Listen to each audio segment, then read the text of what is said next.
Welcome to Binge Eating Reset. This exercise is going to help you create a new habit, so you stop automatically turning to food every time you experience an uncomfortable feeling. Because maybe you recognize this. You eat even though you're not physically hungry.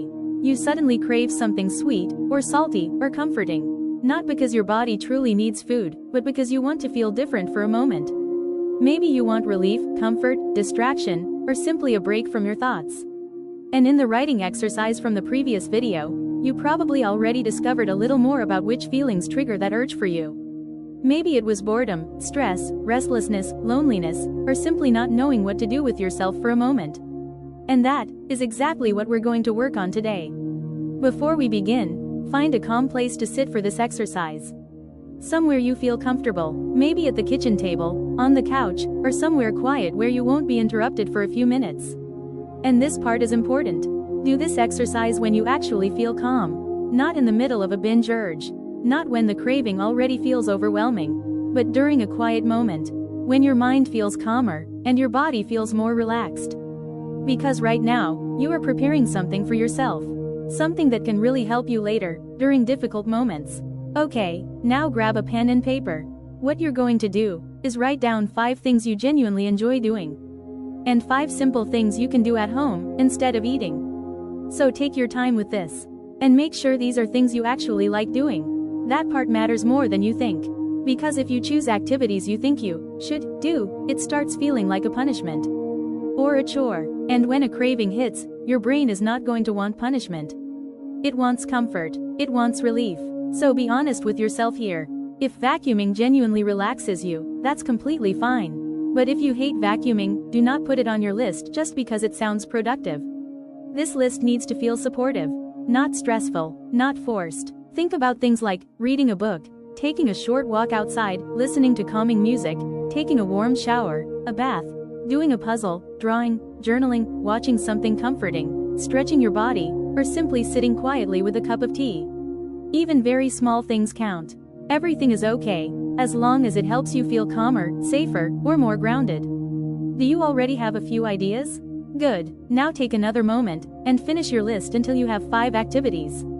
Don't rush this part. This list is important, because this list is going to become your tool, your support system, something you can reach for, during moments when the urge to eat feels strong. So keep this list somewhere easy to grab. Maybe in your kitchen, next to the couch, inside your journal, or saved somewhere visible. Because the next time you feel the urge to emotionally eat, I want you to grab this list. And then, choose one thing from it. Not 3 things. Not the perfect thing, just one. And don't overthink it, don't negotiate with yourself. Don't stand there debating, just choose and begin.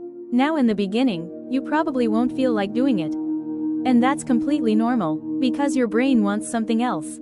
It wants the chocolate, the cookies, the chips, or whatever food normally gives you comfort. But remember this carefully, you do not have to feel motivated to begin. You only have to start. That's it, just give yourself 1 minute. 1 single minute, and very often, after that first minute, you'll notice your attention slowly shifting. The feeling becomes slightly less intense. The craving loses a little power. And it becomes easier to continue. And this is exactly how new habits are built.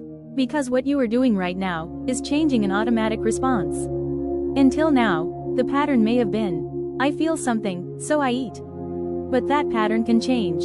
You can build a new connection, a new response. So instead of, I feel something, I eat, it slowly becomes, I feel something, and I choose something else.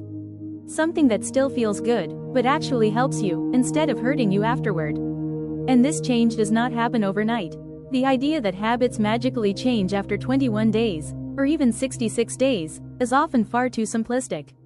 Real change happens through repetition. A lot of repetition. Think more in terms of around 100 days. 100 days of practicing this. 100 days of gently giving yourself a different choice. And every single time you do that, you strengthen that new connection inside your brain. Until eventually, it starts feeling more natural, more automatic, more normal. You do not have to do this perfectly. You only have to keep beginning again. So make your list today. Put it somewhere visible, and the next time you feel that urge to eat emotionally, use it. And slowly, step by step, notice yourself gaining more control over your choices.